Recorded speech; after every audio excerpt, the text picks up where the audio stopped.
สบายดีพี่น้องมากินข้าวน้ำกันมื้อนี้อธิษฐาน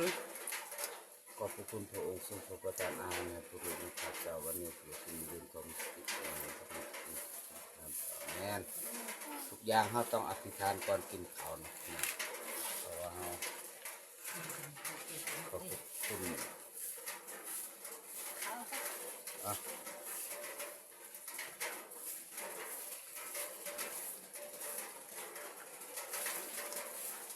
มื้อนี้ได้ตำเฮ็ดกับแก่พี่น้องนกแอนเนี่ยนกแอน ข้าวข้าวเหนียว ครับนี่ แอน ยังไงงับยัง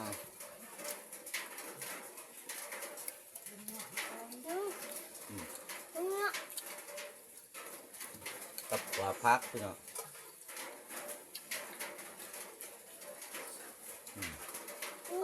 กล้องนกกล้องเล่น พักในให้ในสวนเท่านี้ละ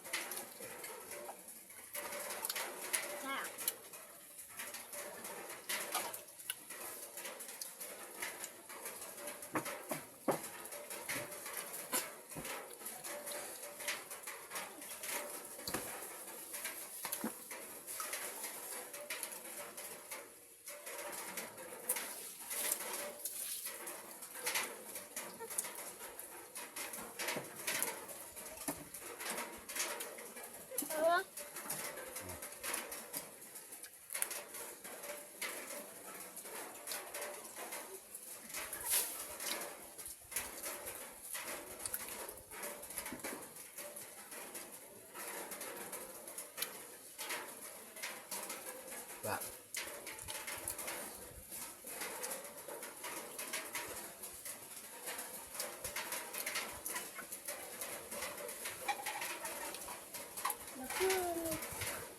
เฮ็ดกับแกมตำแต่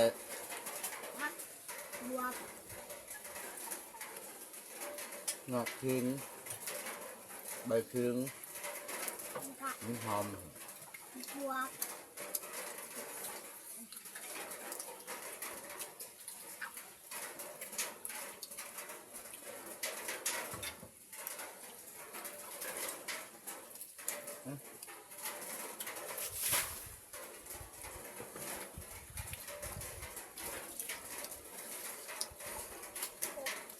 ฝนตก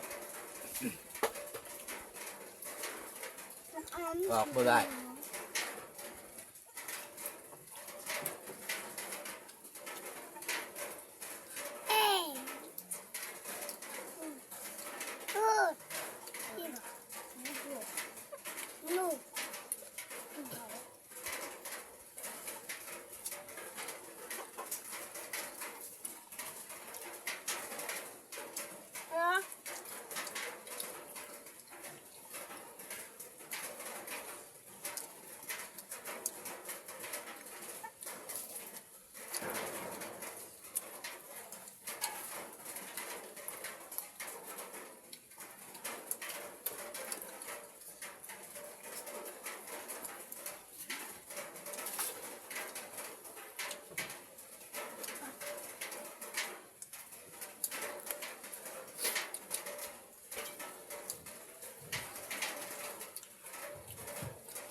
น้ำอยู่คนน้ำ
นะคลิปนี้ก็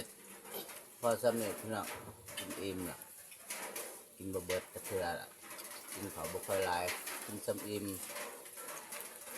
กินซ้ำอิ่มแล้วก็พอฝากกดไลค์กดแชร์เด้อกดติดตาม